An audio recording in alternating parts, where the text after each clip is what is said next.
Welcome back to JKMoto Podcast, a weekly motorcycle podcast for the everyday rider, covering current bike and racing news, specializing in track days, club racing, and great entertainment. We truly do it all. This week, we are brought to you by Working Class Customs, which is a custom fabrication shop out of northern Utah. If you have any other at all questions about that, please direct those to Cole. And I'm Cole. That's Cole. I'm Easton. We are your two favorite hosts of your favorite weekly motorcycle podcast. And if we're not your favorite yet, stick around because the great entertainment and everything else that we do will quickly become your favorite. I guarantee it. Wow. Just wow. It's a 90-day money back guarantee. 90-day money back guarantee. I think I can stand behind that. Yeah. For whatever you end up paying us. If you don't like it after 90 days, we'll give you your money back. Fair enough. How are you over there in the storm-riddled East Coast? Yeah, it's, been sunny for a week and a half. Cooling down. Not too cold. No storms here somehow. Just hanging out. I was there last week. I didn't see anything. A couple tore down banners. Yeah, things come, things go, and you just kind of live on.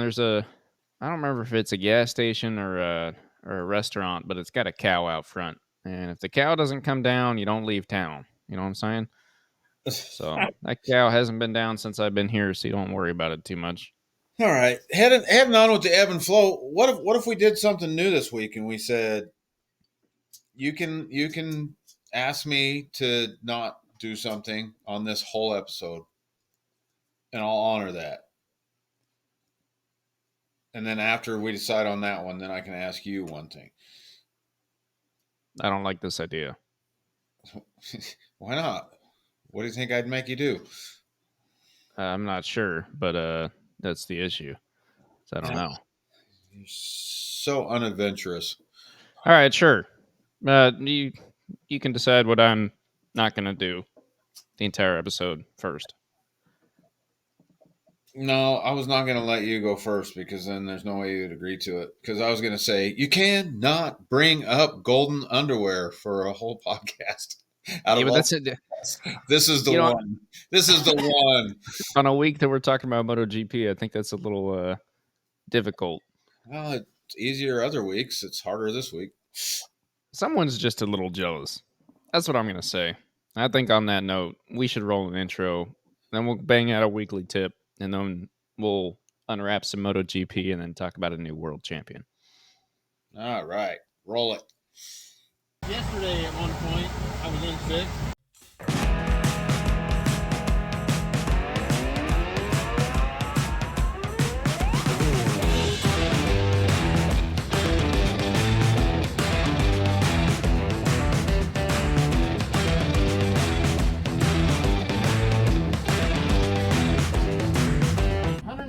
Miles an hour. How do you expect me to not talk about Marc Marquez? I know, that'd be funny. And we're back. We're back. And we're going to do a rider tip, and Easton's not going to talk about golden underwear. Moving on. Yeah, we'll talk about silver underwear. Yeah, we're definitely going to have to talk about it. I've got a lot of pent up feelings and anger, and I've got a lot of emotion to show this week, which is weird for a person like me. Before we dive into this week's rider tip, though, I do have to say that we are not just available on YouTube. So if you've stuck with us this far and you're like tired of looking at our faces, that's all right. We understand. We'll be here for about an hour probably. So go down in the description, click the RSS link, find us on your favorite platform, follow us over there. And leave us a good review on whatever platform it is that you listen on. It helps us out. Helps other people find our wonderful weekly motorcycle podcast. So, moving on from there, weekly tip. Weekly tip. Let's have it. We didn't get one last week, and I probably could have used some of those today. Tips. Well, we'll have to see if you did use this today or if you used this throughout this past season, and maybe how you'll use it more next season. I think it's a good tip. So, this week's weekly riding tip is brought to you by Bittinger Motorsports. which is private coaching to build solid riders through vision-based training. And Josh this week has to say for us, take notes. It can be as simple as marking up a track map or as detailed as data files and spreadsheets, but you should always take notes at the track so that you can remember what you learned the last time you were there. Visual reference markers, where you make your gear changes, brake markers, what gearing you're running, the location of any bumps or seams or any tricks you've learned are just a few things to note that will help you get up to speed quickly on your next track visit. Take notes. So I will preface that with I didn't take a note one today. I took some mental notes. I didn't write Okay. I didn't write anything down. Do I take notes? Absolutely. Quick shout out Stacy. She's been providing some nice track map book, notebook, workbook things that have been very useful throughout the year. Uh huh. And so I have been doing more and more of that. Suspension settings, what the weather was that day, since we are a weather channel. We are a weather channel. Weather does affect it quite a bit. So you can't be too mad about that. It can affect it. Yes, I think notes are definitely good. Everybody's always sick of hearing about USBA all the time, I'm sure, but an example would be, playing around with gearing this year and trying to remember from east to west. It's basically two different tracks. Mm-hmm. There was a time when one setting was just the setting, and this year we've definitely moved to more of a entirely different setup for one track than the other track. So good, Okay.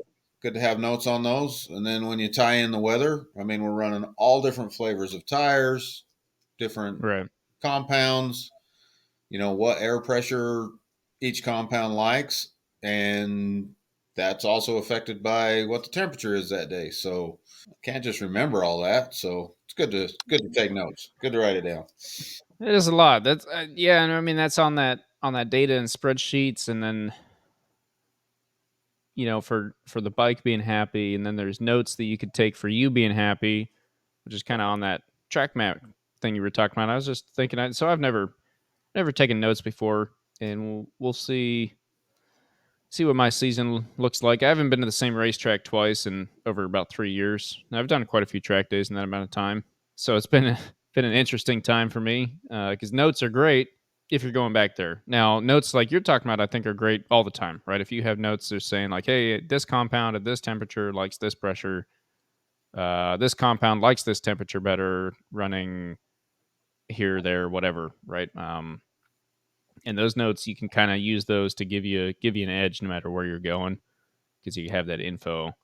But as far as taking a track map and saying, here's where I shift to third, here's where I shift to fourth, I come into this corner, depending on if I want to pass someone or if I want an easier, I mean, there's times where you come out of a corner and maybe you short shift because you want to have more time at the end. And you're not worried about shifting towards the end. So you short shift up front, get the shifting out of the way so you can just get on it and go and not worry about it. Things like that. So I I'll think take there's it. definitely a lot to unwrap on the note front. Yes, I take it one step further. One of the things that keeps the sport as interesting as it is, we've talked about it many times on here, but if you go out, say whatever track you're running a 2 minute lap time, Mm-hmm. and you whittle away, you improve your skills, you improve yourself, improve your bike, improve your life, and now you're running a 150. There you go. Everything is kind of started over because what worked before maybe doesn't work anymore. And sometimes you can get yourself so far off track, trying to chase something as the speeds are increasing and the lap times are decreasing, that sometimes it's good to be able to go back to that baseline and say, I was good here. Where did I make the wrong turn? Right. Yeah. Look at what you have changed since then, and you can kind of break them down one thing, see which one it was. Yeah. I mean, it is weird because everyone's a little different. I've been bugged for a lot of my life about being very analytical, very detailed. I pay attention to the numbers, things like that, and so it's not hard for me to think about like, yeah, having all those notes available. But when I started doing track days and this year with my mindset towards racing, moving that direction, I've kind of actually tried to move the other way and just go more into we'll just go with the flow, see what happens, and just change it as we go. But I've seen other people that I wouldn't necessarily say are analytical kind of do the opposite, where they found that they can take the notes, they can make the small changes and do all these things they wouldn't have ever done before, and it does actually help. So it's definitely something I'll be keeping in mind. Like I said, I think getting notes going for the bike, absolutely. Once I figure out something that You got is the same. you got to separate church and state. See, because I think for you getting away from your notes is you trying to free it up and ride more carefree. Mm-hmm. Mm-hmm. Those two things shouldn't be intertwined. I know they are for you at times, but those things should be separate. Yeah, it's a weird game to play. Gotta try some mental tricks to get the brain to shut some switches off that never uncovered before. So we got to uncover them. You ever flown an F-18, FA-18 Oh, every fighter day, jet? every Yeah. day. So on Saturday when I was taking mine out, I know you were out at the racetrack having fun. I was just out doing some practice shooting. But there's that launch button. We flip it up, the red cover, and then you press the button for Yeah, launch. Yeah. So yeah. I haven't. I seen Top Gun. Yeah. Yeah. Anyway, yeah, that's kind of my mindset this year. I don't think the notes will go away. In fact, I would like to build some data, but I'm also not against testing a whole bunch of different stuff out. So it'll be interesting to see. I mean, I think it's already slipped on here. I'll be testing out next time I go to the track. I'll be on some completely different tires that I might run them next year, might not. We'll see. Yeah. Not So the Chinese drag tires, just to specify. no, Yeah, no, no, no drag tires. Yeah, but I think we cleared that up already. But to kind of get back into the tip, taking notes. I love that tip. I think it's great. I think it's an interesting one because it's not the wrong thing to apply to track days, but it definitely helps with racing. So if you're just out doing track days, do you need to take notes? I don't think so. it depends on if you want to get better. Right. So it is something that if you're it depends on where your end goal is, I guess, right? Yeah, if you want to start racing, there's no reason to not start taking notes tomorrow. That's Josh is data not you agreeing with you right now. Josh is saying the answer is yes. Period. Yeah. Okay. Just saying. Yeah. But I would say if you're just in it to have fun and you don't care that much, then I don't know how many notes you need to take. But it could be something that if you're always going back to the same track, go ahead. Because maybe one day someone shows up with you and he's like, "Hey, what do you do here?" You'd be like, "Oh, I don't know. I never thought about it. I just kind Read of the do it." book.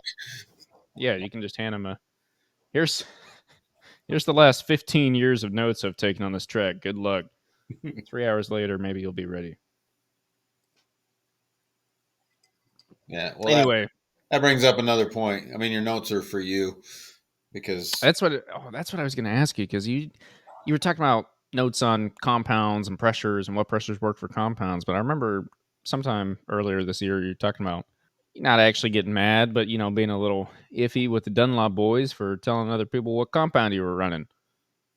That's supposed to be tight, you know. I don't know. I can just tell you what I have available or whatever, as the tire guys are supposed to say. But when you start doing well, everyone's gonna be like, "Yo, what are his secrets?" And you made it sound so much worse than it was. But oh yeah, you got but but I just mean everything's a guideline. What works for one Mhm. person don't work for the next person, and everybody's got an opinion. Everybody, including us, everybody's got an opinion on what you should be doing out there. But you got to do what's right for you, and that's why you should be taking your own notes, mental or otherwise, doing what feels right for you. Everything else is just a guideline because everybody rides a little different, everybody weighs a little different, everybody's bikes are a little different. That is true, very true. Take notes. Period. That's it. Thank you, Josh. Nice and simple. Yeah, thanks, Josh. Once again, this is Josh Bidinger. He operates down at MSRH. We'll be headed down there in a couple weeks. Well, I'll be headed down there in a couple of weeks. Go check out his facility and check out his program. So go ahead and subscribe to the YouTube channel if you're interested in kind of seeing what he's all about down there. We'll get some nice close-up action. In the meantime, we'll keep these weekly tips coming. Josh, we do appreciate it. And if you want to go check them out before we get down there, links down in the description. Check it out. Ride with Josh. I hear it's a great time. I'm about to test it out. I like it. From weekly tip, from note taking. Oh, I don't need any notes to know that I destroyed everybody in fantasy. Thank you very much. I am your champion. Yeah. So Cole decided to quit the fantasy league because he's just a little sad. I did? Oh, did we not tell you that? No. Honestly, I haven't looked yet, but surely it was great. Well, this week's winner for fantasy is astonishing. Quite astonishing. Because it was a lot of points. You'll never guess who it isn't. It ain't me. Yeah, well, you guessed it. It is not working class. It is, in fact, a team from Spain. It's currently sitting in 7th place and goes by the name of the Vienna Racing Team at 216 points. A whopping 216 points. That is insane. That is nuts. That's a lot. I don't even know. I don't know what to say. That's a lot because the next closest behind there was 30 points behind, which is Triple Through Racing, currently holding down first place at 186. But Vienna Racing Team, hit us up on Instagram at JKMoto Podcast. We'll give you the weekly highest point scoring prize. And once again, Triple Through Racing, we only have 3 rounds left for anyone that's trying to catch up. Sitting at 26.39. Team Thor's at 24.99. Swindle 3, 24.59, and Duke at 24.50. So You mentioned he was from Spain. it does say SPA, so I assume that's Spain. Yeah, that would explain the 3 Spanish riders on the roster. Yeah. Just saying. Well, what are his teams? Because Ducati for the constructor. Ducati for the constructor's got to be the way to do it. It's just got to be where all the points come from. Yep. Because I don't have a bad team, but I just can't seem to. We're gonna make some changes here. All right, we'll make some changes and we'll see what happens. Anyway, but yeah. So if you're looking to catch up and take home first place, you've got 1, 2, 3. 3 rounds left. We'll be in Thailand next week and Malaysia the week after that. Then a quick 2-week break and the last round in Valencia. And it'll be, I don't know. I mean, looking at the standings, we'll get into this a little bit more here in a second, but it's still pretty tight. It's Jorge's holding it down, and I've got some thoughts and feelings on Jorge. Got a couple thoughts and feelings on Bagnaia, but we gotta unwrap this wonderful Australian weekend of racing. Jack Miller hit a bird. Yeah, dude.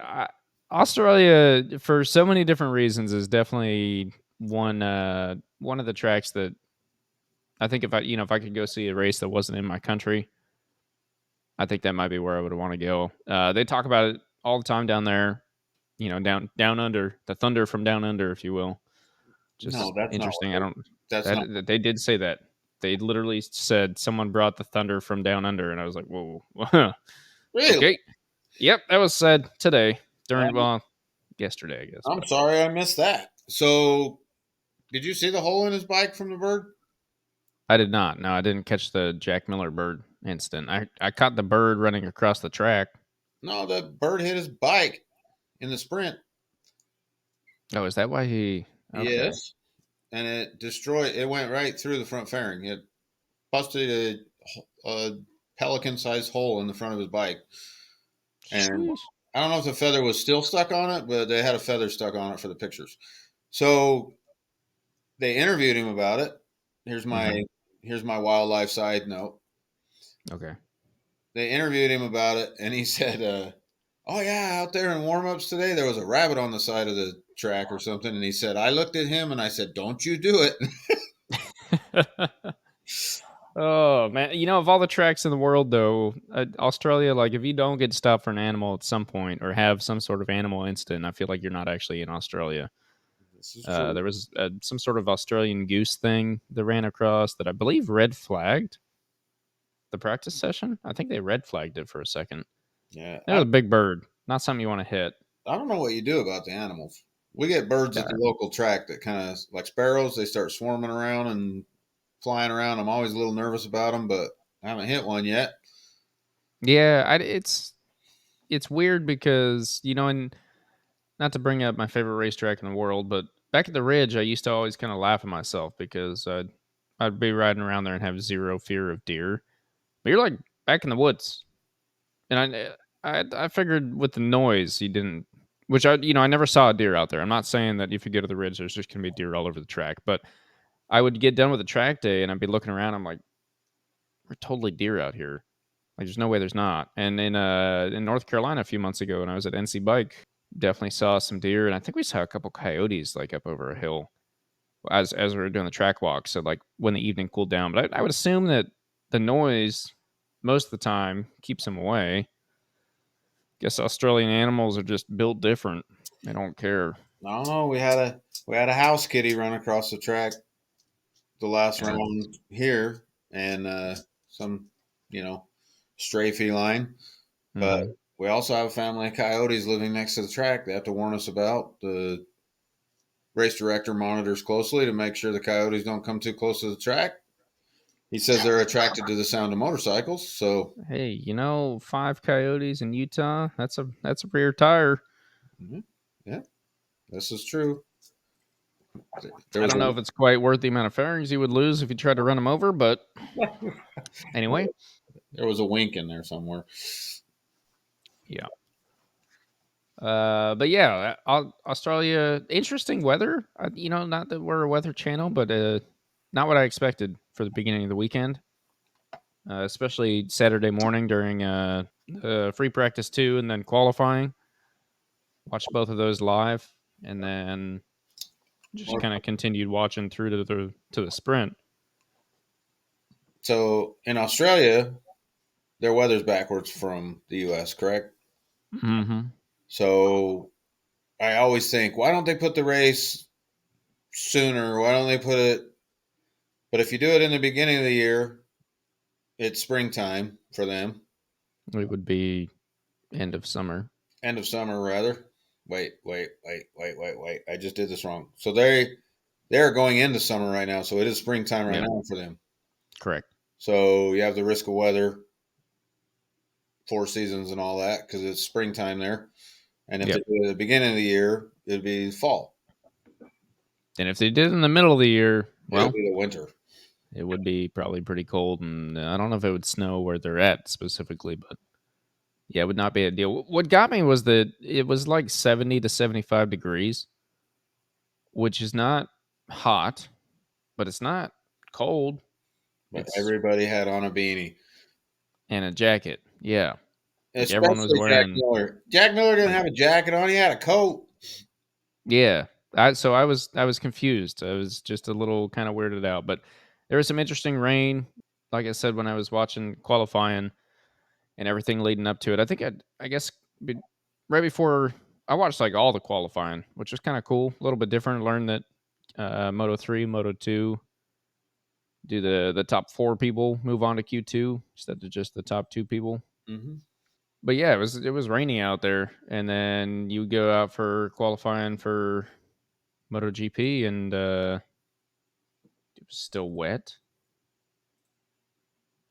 Or did it? No, not qualifying. Sorry, but practice. Still a little wet. People had rain tires. as they kept going, they kept getting harder and harder rain tires, it looked like, and then it started to get more and more dry. And then what do you know? By qualifying, it looked pretty normal, and then the sprint was beautiful weather, I thought, until everyone showed up with jackets on the grid, and I was super confused. But anyway, what are your thoughts, Cole? How was the sprint? Not as good as the race. Yeah, But okay. the sprint was the sprint. I don't know. I mean, we might as well just get into it now. Old golden underwear had to show Mm-hmm. people that it is still possible to pass, Mm-hmm. even with winglets. Which, side note, did you catch Ralph Fernandez. Ralph Fernandez chose to not have wings on his bike? That was the wildest thing. So right before they said that today, I was watching the race this afternoon when I got home, and right before they said that, I was like, "Does he not? Where's this front wing?" And they're like, "Ralph Fernandez, Trackhouse Racing, has decided to not run his winglets today due to the high wind." I'm like, "How does that? Oh, okay, interesting." And then I watched him. I didn't pay a ton of attention. Cameras weren't on him, but I'm pretty sure. Let me double check real quick. He did fine. Pretty sure he finished right behind. Okay, 2 spots behind Maverick Vinales. So I yeah, will interesting. point out that he did the sprint with wings, if I'm not mistaken, and it Hmm. was windy. He did the Yeah, I he did the race without wings, and it was less windy. yeah Just saying. yeah. Where is he in the sprint? In sixth in the sprint. So So yeah, I mean, I thought it was an interesting choice. You know, they talk about how windy Australia is, especially like a couple parts there. They are right against the ocean, so whatever ocean breeze you're gonna get will come in, and I could see why that would be difficult. they claim that it's not consistent as well. Yeah, right. It's weird. Like it can just kind of hit you in random spots. It just seemed strange to me that taking the winglets off could help that. But then I thought about it for a minute and I was like, I guess kind of makes sense. Uh, the So, biggest thing that I think is someone paying Marc Marquez. oh, good hell, we're not going there yet. So Okay, let's stick with Aprilia. okay, I'm not Aprilia. looking. I'm not looking forward to having to talk to you about this guy, but Why? we'll get there. So Aprilia. While we're on Aprilia, Mm-hmm. Maverick Vinales did the thing again. He's done it Where he, multiple times this year, where he qualifies, looks like he's going to have a wonderful race, and then doesn't do and that then at just all. doesn't. And Yeah. we have to mention the highlight of the sprint. Actually, what do you think of this crash? Oh, yeah. I was trying to erase that one from my memory. Talking about Vinales. Yeah. Holy cow. My first thought. So I was watching the sprint with a buddy of mine, and that happened. And I mean, it's when you're watching it live, and it's actually live, so you haven't seen this on social media yet. You're getting it real life firsthand as much as you can on TV, obviously. Eh, when we saw the message on the bottom that said all riders conscious, I was like, okay, whew. Huge relief at that point, because it just looked, and I'm sure it was. I mean, yeah, like I don't have words for it. I could say I was sitting there and it was didn't look like Bezzecchi's fault at all. I was actually kind of weirded out that they gave him a penalty today because there's some things you can control and there's other things that I guess as a MotoGP rider you should be aware of. Like if I put my bike in this scenario, this could happen. But you're racing, so you're gonna. I don't know. Anyway, Well, sorry, they mentioned that maybe it got sucked in with the arrow or all yeah. that. But I mean, I was interested to hear your opinion because me watching it live and the first few replays that they showed after they made sure the riders were up Mm-hmm. was and watching the race, I didn't like the way Maverick Vinales took that corner the lap before for sure, and maybe the two laps before. Bezecchi was trying to get by him, Yeah. and he kind of went out wide and then would swing back in. And it looked like Bezecchi could come up the inside, but he would come back up and like cut him off. But it almost looked like Maverick Vinales was the one that was doing the incorrect line, if you will. Yeah, but that's not in racing. uh, If you're in front, you're in front. Whatever line you want to take is your line. No, I agree with that. I agree with that completely. But he came back. He came back across the lap before, Yeah, and Bezecchi had to tone it down. choke up. That. Yeah, I mean it looked not like that to me. Now that you mentioned that, I would be interested to go back and rewatch with that point of view to see if I also see that. But it looked like he just got sucked up into the back of him, went to pull the brakes, locked up the front, and just slammed it Agreed. into him. Back tire was definitely off the ground. He was definitely on the brake. Yeah, Front tire did the whoop whoop, and at that Gonzo. point there was. I mean, I think there was a little smoke come off the tire actually before he hit him as well, off the front. Yeah, it was. But Yeah, if you go back and watch, sometimes again it's a race. It's not choreographed. They don't have to be on the same line as everybody else. Maverick yep, Vinales was in the lead. He didn't have to be on any particular line. I'm not blaming Maverick Vinales completely, but well, I'm not blaming him at all. I'm just saying that if you watch them all going through that corner, he was the odd man out.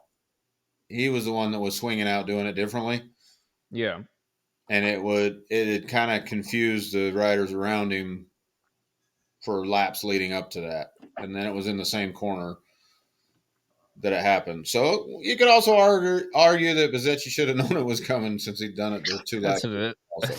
That's what I was about to say. I was like, if you're saying he's done this for 2 laps, then you should see it. Yeah, the only real thing I had to say for that one was like it's nuts if we are going to claim that it's based off of Arrow and getting sucked in and how bad that is now, and because it doesn't make sense, like slipstream, but that's been a concept for a very long time. Writers have always figured out how to get out of it. It seems very recent in the last 2 to 3 years that we've seen this, like getting caught in the slipstream and unable to get the bike out, or that last 5 seconds, the like ultimate slipstream is so bad that you don't realize how much it's going to pull you. I don't know. Well, it sounds like it's decided from our standpoint then. Outlaw the wings, they're unsafe. Get rid of them. Down. Yep. Hero is terrible. Make Get rid. motorcycles real again.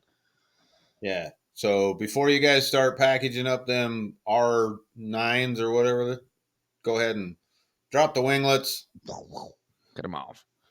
We're good to go. Yeah. I don't know. I was just happy to see him get up when he first went down, and I saw that. My buddy's like, why are they not showing him? And I was like, he hasn't gotten up yet.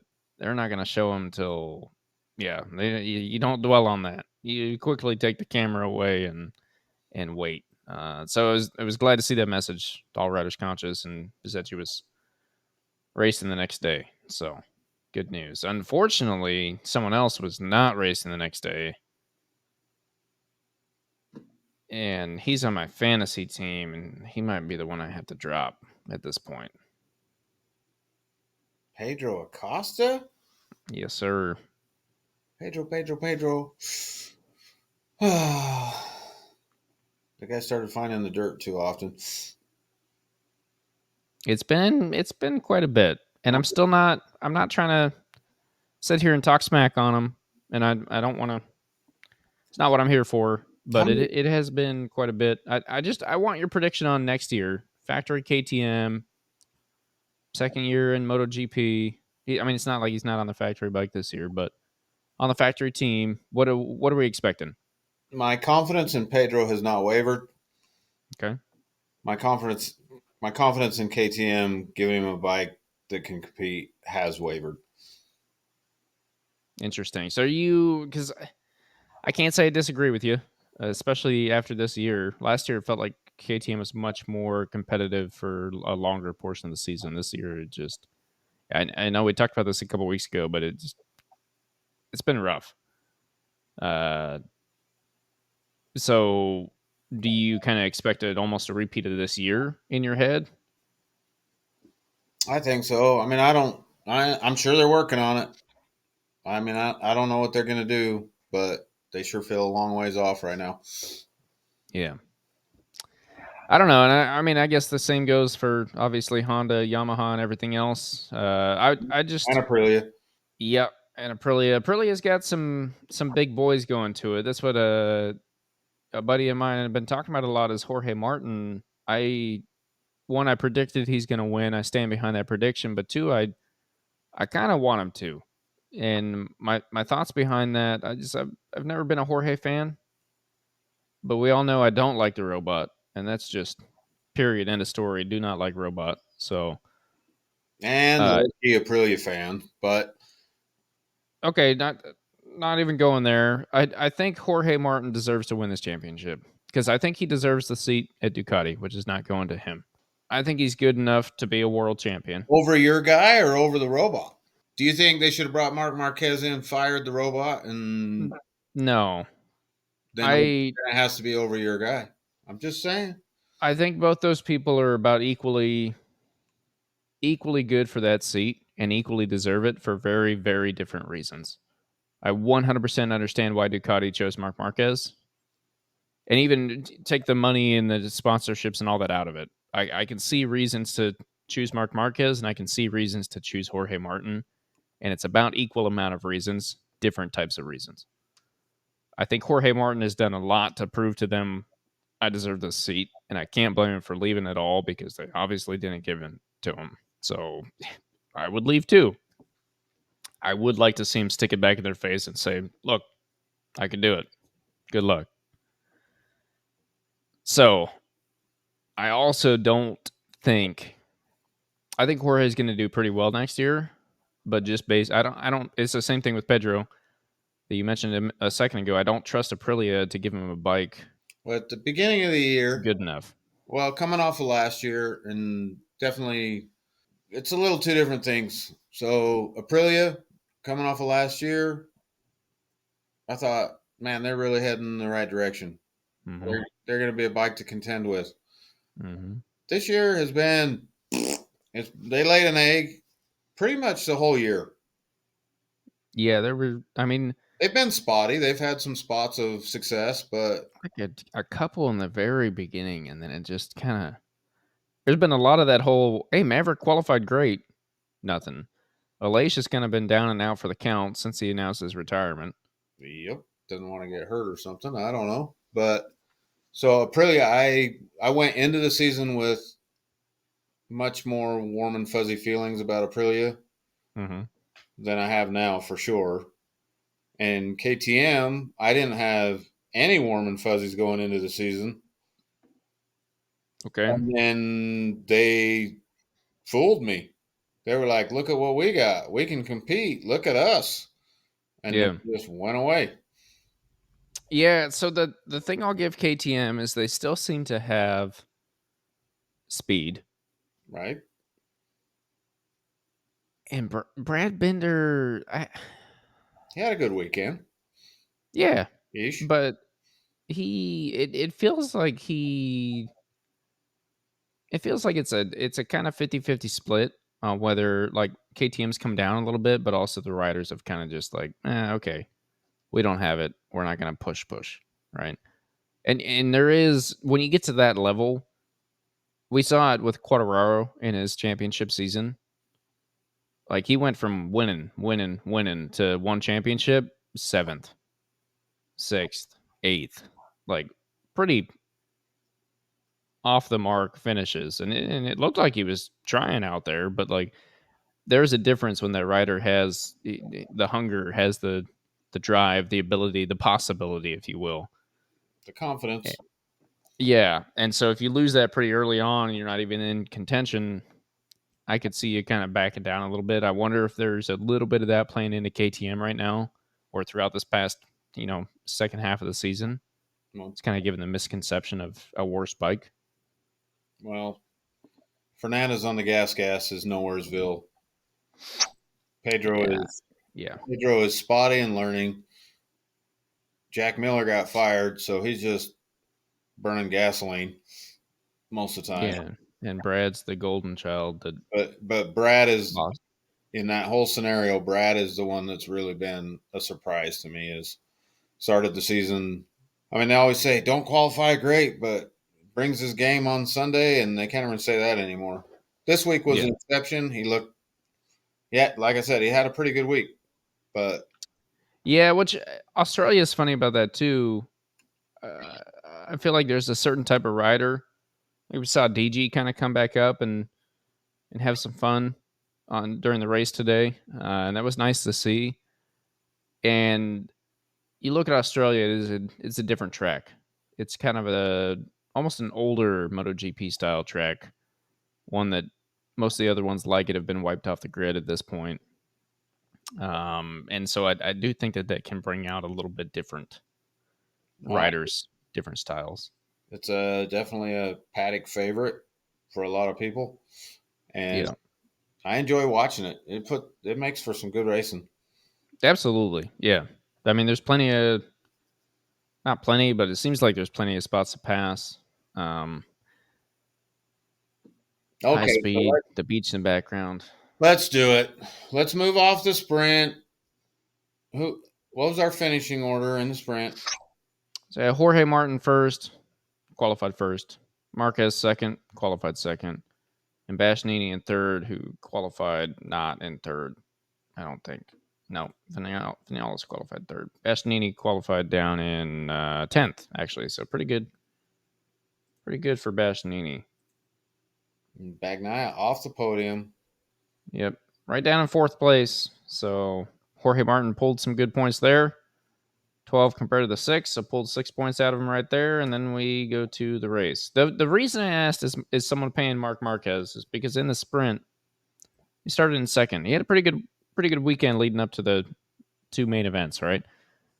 Set a really good lap time in a practice, qualified second in Q2, went straight to Q2, no problems. Had some fun in the rain, was setting some good lap times out there. Like Mark is good in Australia. Got some of the most experience on the grid there. It's set up for him. Left hand turns, all the great stuff, right? Like, very good weekend for a Marquez fan. Comes into the sprint, bombs it in the first corner, back in seventh place. What is going on? And then climbs back through the ranks and makes it up to second. Which makes for Okay, exciting racing. But now we move to the race. now we move to the race. Someone paid him to take his freaking tear off of his helmet and throw it under his tire. Which, quick side note, the Beluga Well in World Superbike Mm-hmm. almost did the same thing. Oh my goodness. After the MotoGP race, after they'd all seen that, he pulled the tear off, had it sticking to his finger and lost track of it on the front row. No more tear offs. I think tear Get off. it. We need helmet windshield wipers. I'm surprised that doesn't happen more though. Not just that, but today was a great example. So cat's out of the bag. Marc Marquez pulls his tear off. It It kind lands of perfectly under his rear tire. He spins the crap out of it because it hit the tear off and then immediately was spinning up. does a And massive space shuttle launch burnout off the line. it looked pretty good. But back to the no, it didn't. But back to the tear offs. You remember Jack Miller had a bike over when he was on a Ducati. He had a bike overheat, had a tear off stuck in the grill or something. Yeah. But man, sometimes when you see those guys coming up to the line for the start of a race, they're everywhere. They're floating everywhere out there, and I'm sure they're biodegradable and safe for the little rabbits and the seagulls and stuff. But Yeah. Yeah. none of them probably blow over to the ocean or anything like that. But But I almost think it's just crazy. I don't know how many they pull off during a race. Those things are everywhere, and they're obviously slick. yeah, I don't know. I'm on the same page with you. Everyone pulls them off when they come in from the one warm up lap, but it is hard to catch someone. I've seen them pull them off during the race, but it is hard to catch. I've always tried to figure out, like, do we have 20 of them or do we only have 2? Probably 20 of them. But then how do you keep the tabs? Moto, You need to do some research and look into that. Motocross racers have tons of them. They pull them off every time they go over the big jump after almost every lap, especially if they're All following right. somebody. I'll have to look into it a little more. But it is I've caught it in a race a few times, so it's hard to catch. But yeah, you would think that you would see burnouts like that from that more often on the straight. Not necessarily from you like dropping it on your own bike, but Australia is not the only track with wind that could cause a tear off to get trapped under a rear tire. But that is the first time that they have like it's been that obvious that that's what happened. But that happened. Went from second back to 13th. Somehow made it back into sixth in the first freaking lap. And then to wrap this up very quickly, because we do still have some other more important things to talk about. What a fight for the last little while there. I think this is one of the first races in a while, now that we have the sprints, that I didn't get bored for most of it. There was a period of time where there wasn't much passing going on, but for me at least, there was I could feel the tension, the calculating, the waiting, and you try and put yourself in the rider's shoes. You get Jorge Martin holding out the front, get a sign coming up every lap. It's like number 93.2, number 93.3, number 93.1, number 93.2. What do you do? You're pushing as hard as you can to get as many points because you got to win this freaking championship. But this guy is just right behind you the whole time. He ain't leaving. And anybody that knows Mark knows that Mark wasn't going to just be satisfied finishing the race in second. He was going to be going for it. Yeah. You had to know it was coming at some point, which he did. Yeah. And that that last few laps battle just proved to me even more. I 100% think Jorge Martin deserves the championship this year. I hope he wins it. I think he will win it. Yeah, I think it's all his. It's his for the taking. To be honest, I never thought Mark was going to take the championship. So it's really funny to me that, like, mathematically he was in contention. I think we talked about this. Mathematically, he was in contention for a little bit, and everyone's freaking out about it, going like, "Hey, he might win. This will be crazy. He could do it." And no, he never said that. Yeah. We never said that. You're ridiculous if you think that. But the one thing I will say, and I don't know how many of these stories are real or not, but my Facebook has been blowing up all week with this person saying this, FIM is looking into this, blah, blah, blah. There's a whole bunch of controversy right now, which has been all season, about Crash Kez and his style of riding and how unsafe he is out there and how he should be kicked out and he should have all these penalties. And I watched him make a pass today on Jorge Martin where he came in on the inside, awfully hot, not much room, forced both of them out. And he watched that from all angles, and he 100% came in on the inside, not much room, went wide, and forced Jorge Martin out. And Jorge Martin, you can see him check up. You can see him kind of dive in, see him there, check up, and be forced out wide. And I thought about that a lot in my head because I was like, this is what everyone's talking about right here, right? There's other spots where he's even closer and things like that. And then I just started to question what the world's come to. Well, my 2 cents on that, as not a Marc Marquez fanboy, pass was 100% okay with me. Was awesome. Do it again. Do it every corner. I think where the problem comes with Mark is that is how he rides, and I respect that. I love that. I do. I appreciate that. I wish everybody rode like that. When you take chances like that, it's gonna go wrong sometimes. Yeah. And there was a certain era at Honda where he was trying to pull that same stuff because that's the only thing he could do, and it wasn't working out for him as often as it used to. Yeah. And that's an unfortunate side effect, but I respect the grind. I respect the aggression, the killer instinct. It's unfortunate when it goes the other way, but I don't have a problem with everybody doing that. All right. Well, I'm glad we're on similar pages because that was my biggest thing. Was I could see where people are saying this is aggressive and unsafe, and then I thought about it and I'm like, this is freaking the top of the world level motorcycle racing. Think about that for half a second.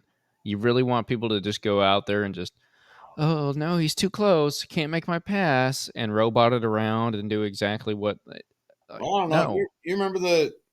I mean, maybe I shouldn't bring up another category again, but a race earlier this year with Josh Herron where he obviously didn't have the fastest bike, but he held the lead for the whole race, held everybody up, blocked Mhm. everybody. Did I ever think, hey, Heron, you're in the fast lane. People are having to pass you in the slow lane. You need to get over. Like, no, it's a race. So, within reason, to do that is the only way he might have got by him in that case. It's all about passing the finish line. There's a very Yeah, fine line between and he has in the past skirted over that line a couple times because absolutely. it hasn't went perfect for him. That's why he has the reputation he does. But Yeah, which I get, but also you look at how long he's been in the sport. Like, okay, yep, it's gonna gain a reputation like that. But what bugs me about it is that Jorge Martin today handled that pass very well. mhm. Got forced out, checked up, cool, good to go, whatever. If he talk, had not been looking, he talked nice afterwards, right? yep, Devil's advocate. If it wouldn't have went good, and Marc Marquez say took him out, mm-hmm, would have been a whole different conversation and attitude. mm-hmm. But let's look back 9 years ago, 10 years ago. Oh no, don't start that controversy. Don't get that. Not even those two. Just racing in general back then. No one cared. That was racing. That's what it was. These guys are going to get out there and get aggressive. That's what we pay them for. That's what we want to watch. I We agree. watch that so we don't have to. But now it's like, well, if he's not on the racing line, he is terrible and unsafe for the world. Hey, Bullcrap. If you want racing to get that dumb, go watch something else. Go watch football. We're not here for it. what do they say? You wanna make an omelet? You gotta crack a few eggs. That's what I'm saying. I was I was about to throw down a bad quote. Sorry. I had a buddy that said something about You're still doing. uh he wrecked his bike real bad. Anyway, that if you want to know that quote, you got to catch me in person. Yeah. That's probably better. Anyway, yeah. So But, no, but there's kudos, congratulations. A buddy of mine out of Connecticut. I mentioned I was in Florida. mhm. Ducati fan. Been a Ducati fan since day one. I bought my original Ducati from this gentleman. That's what started it all. That's what The started it roots. all. This guy has been. Oh man, who was that last Ducati guy that we all forgot about? Andrea. No, the guy that used to race Mark. Ducati's Great Hope that could never get it done when Mark was winning on Honda. Yeah. Andrea Dovizioso. Oh, sorry. I too many Andreas. I thought you were gonna put a different last name on the end of that. Nope. Yeah, Yep. Dobby. So Yeah. he was a Dobby fan, and my gosh, man, we was trying to work, in Florida, and he's a huge Marc Marquez fan now, Okay. and I He's know got that good taste. it just seems it just seems I hope he's listening. It just seems a little. I'm a bit of a skeptic because the fandom didn't come until he switched to the Ducati brand. Mhm. Because this is diehard Ducati. If you're on a Ducati, everything else is no good. And I tried the same argument on him. I like to pick on you about Mark, but it's not. It's not that I'm an anti-Mark guy. You know this. It's Yeah. just I don't know, bandwagon jumpers. It's just Bandwagon because jumpers, bandwagon jumpers. So, yeah, Mark, the real reason that you pick on me for Mark is because I picked a rider a long time ago at this point, because it was like 2018 or 2019 that I did that. And he's continued to do pretty well. Man, I didn't jump off the train. I'm not calling you a bandwagon, which that's a whole nother argument. But Your guy sucks. Admit it. he we'll see what happens next year because I don't have high hopes for any of it. But no, this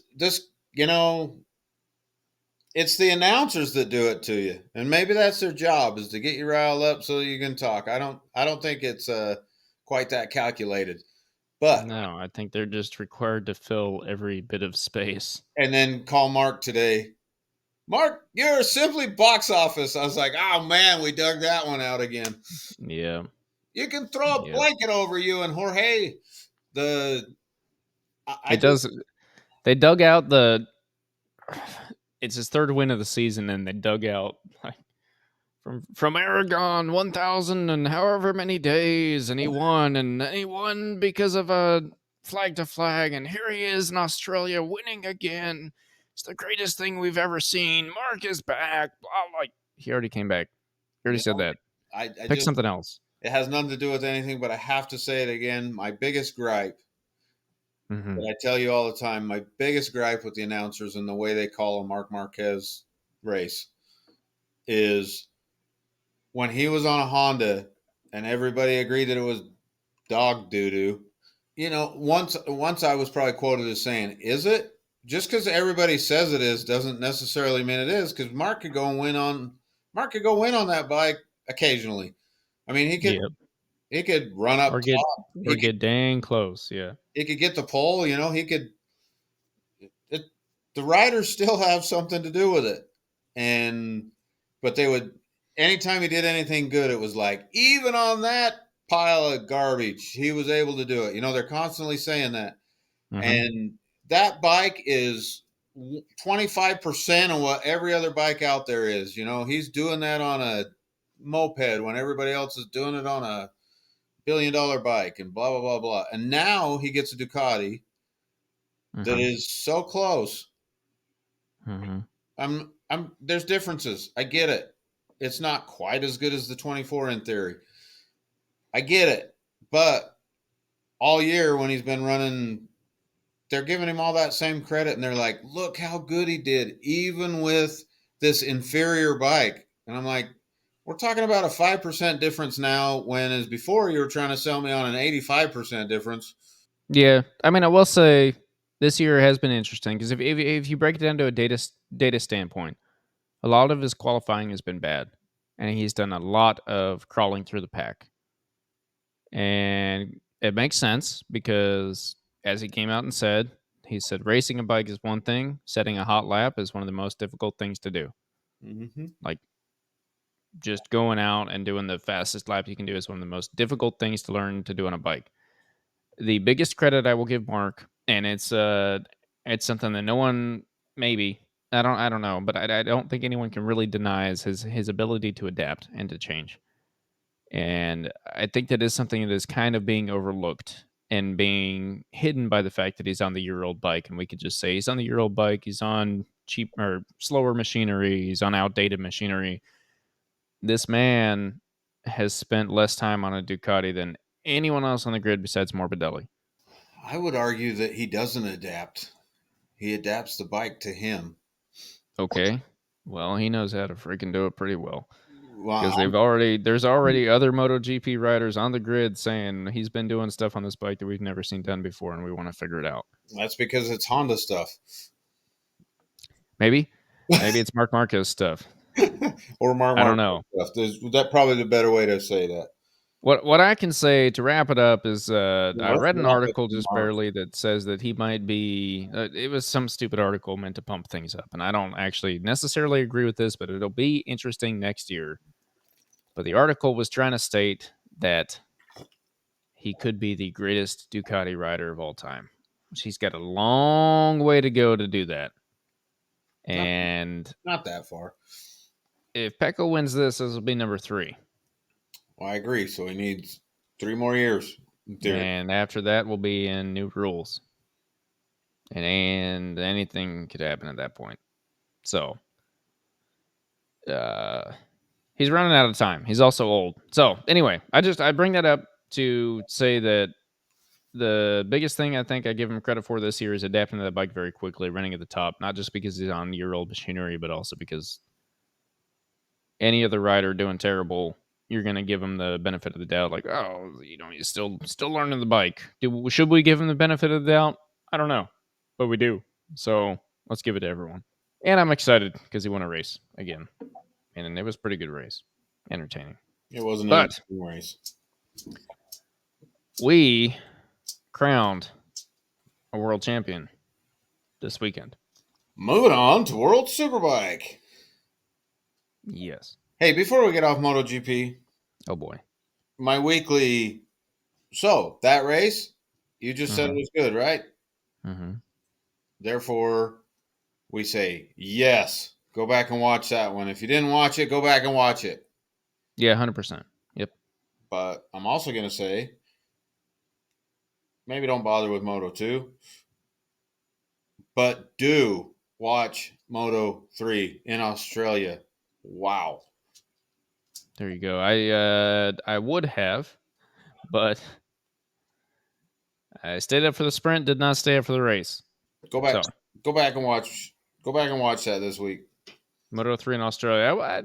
Yeah, Australia's sweet. If there was one that like you put on your calendar, like I got to watch this one any year, I'd probably say Moto or Australia. So let It's me good just stuff. give you a high. So my boy Munoz and Mm-hmm. Kelso are teammates. Kelso is Australian. That's why that's important.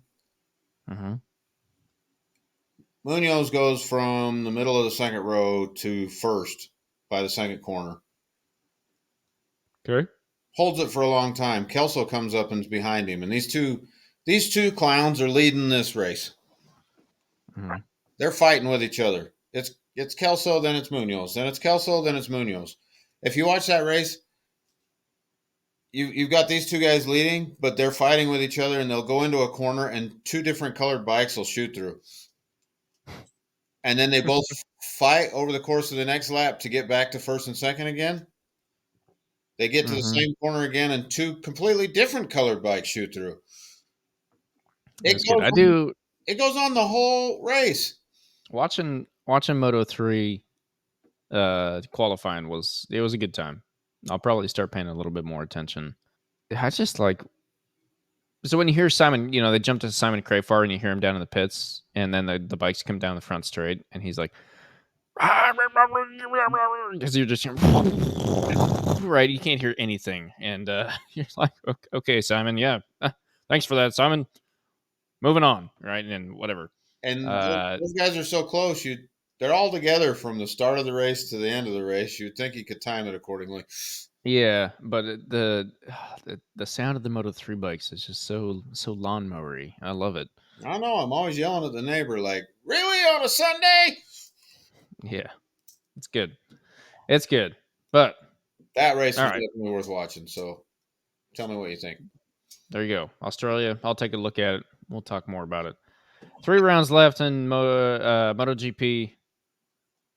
I know we already said that, but it's tight. It is still tight, and Jorge Martin could dump it next week. You never know. I don't think he will, but you never know. So Marc Marquez will probably hit him. Okay. maybe, Okay. Moving on to World Superbike. indeed. World Superbike, we all knew it was coming. We just didn't know exactly when. Toprak decided to go ahead, finish second in the race one, which was enough to put him over the edge. And my God, that guy for the celebrations. Did you see this? Did you see that? That's what was weird about it. I don't know I exactly how to think. I love Toprak, but he was jump roping last week. Yeah. No, I did not see. I was surprised how little I saw on my social media about World Superbike World Champion. Well, my better half made a comment this week. What is wrong with you, America? She says she's looking on X or Twitter, Mm-hmm. and they've got a thing that says like top sports news or whatever, and she couldn't find anything. Nothing. There's just nothing for it. The guy just won a championship. There's nothing for it. But Yeah. back Which is someone with an American flag next to him, next to his name. I know this, like, who cares about the championship at that point, but he's in the top 10 officially. It's the end of the season. He's in ninth place. That's cool. That's good. Like, so I don't know. Toprak had a celebration for most things this year. Most race wins, he had some orchestrated something or other. He had doctors checking him out after he finished the race coming back from his injury. Guys out there with stethoscope, as an example, looking at him. He's, Looking at him, yeah, right? Like quotations there. Yeah. they try.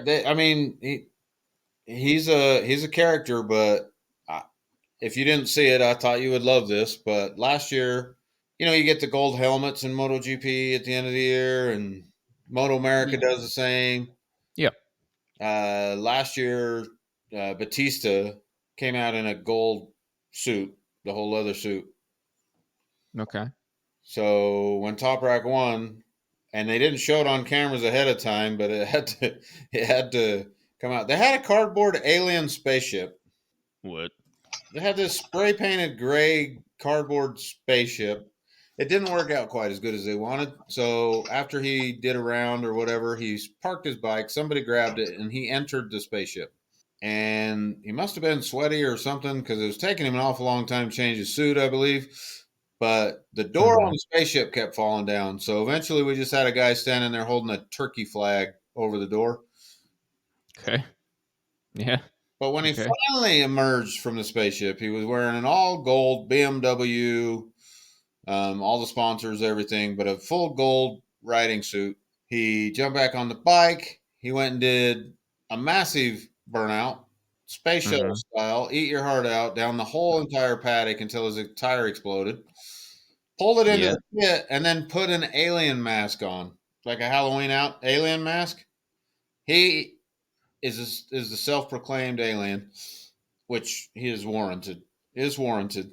The guy deserves it. But Sure. I mean, yeah,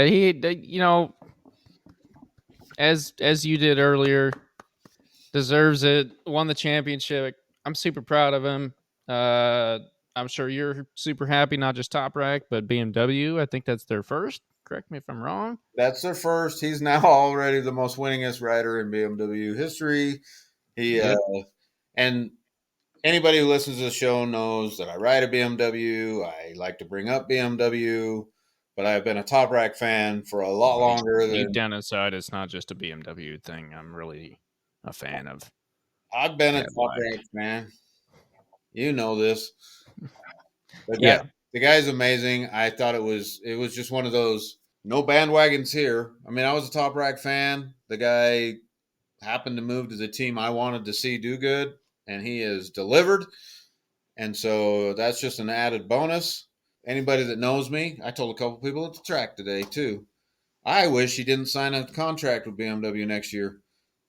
I wish he would have signed a contract with Honda because Go prove it. I'd like to see him go jump on a Honda now and destroy everybody because I don't think it matters. The obviously it mattered, or he wouldn't have had to move to BMW because the Yamaha didn't have the straight line speed Yeah. needed.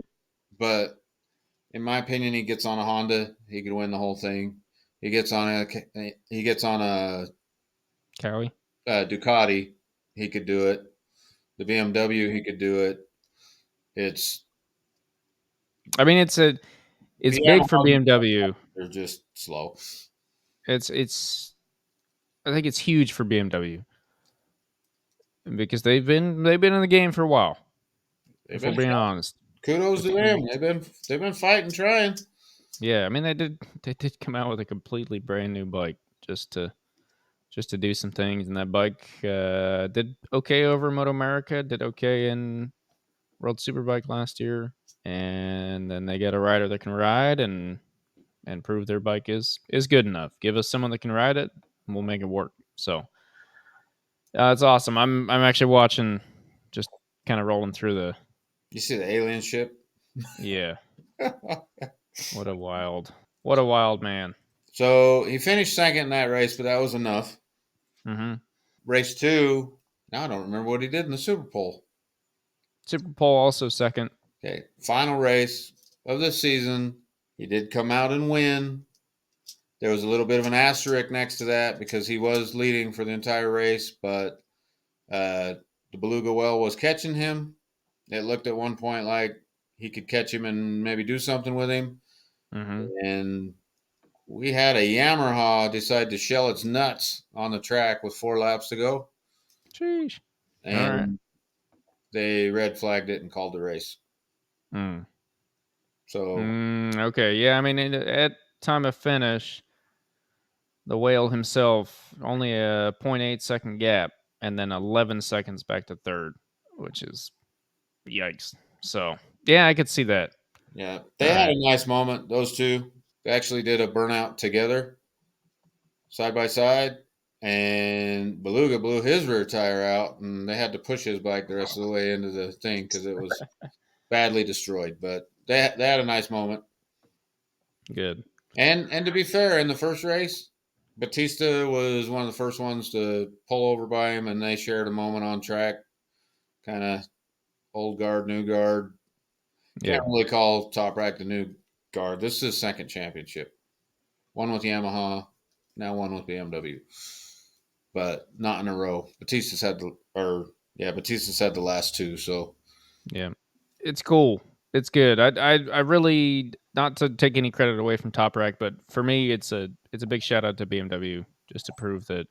And that's the hardest thing though too, because someone could be down in the comments being like, "Well, obviously it's just the rider. Top Rack's actually just the best man on earth, and BMW still can't build a bike for crap." Which you can say that, but not if he came from Yamaha where he had no chance, or he had a chance but couldn't ever pull it off because it just wasn't there. Obviously, BMW has something to offer now. I like to see that. Excited to see them coming to MotoGP. World Superbike is now wrapped up for the year. That was the end. Just to head over to that was the last race for Gerloff on a Bonovo Action BMW. He'll be going to Kawasaki next year, but still in World Superbike. Keep flying the American colors over there. yep, And just another side note, Vandermark, Toprak's teammate, was also on the podium in third. So just to maybe add where I don't need to add, but on those mhm, BMWs, Gerloff's had multiple podiums. Vandermark's had multiple podiums. Not yeah, and they've I don't know. You see Gerloff finish ninth overall, like you said. They've definitely not been the other three have not been the cream of the crop, if you will, but they've had their moments. yep, yep. And then just to cover, we like to cover all our Americans. Mallory Dobbs supporting America over in the WCR. Finished out the season in 11th, which is not bad at all. Got to give her credit for going over there, showing up, doing the thing, racing, and been doing pretty well. Out of 25 people to see an American flag above halfway, that's I like it. It's good. So I have no idea what her plans are for next year. If she plans to stick around or go back, we'll try and figure that information out. I hope so. I like seeing American flags as many places as we can. So, and hopefully with it's tough because you only race in America, and then you head across the world and you start hitting all these completely new places with a completely new, there's so much more that goes into racing in a world circuit that I think people don't really think about. So if you travel from California to New Jersey to race, your time zone difference is 3 hours. You go to Europe and Australia and down in South America and to Dakota and then whatever else, and you're looking at huge amounts of jet lag, time schedule changes, haven't seen your family or whoever you care to see in months, weeks, however long. Completely new track, completely different bike, completely different team. Like, it's a lot. So happy to see that finish where she was at, and hope that she or maybe someone else continues with it next year. I think we're about coming to the end of this. Am I right? Mm-hmm. Yep.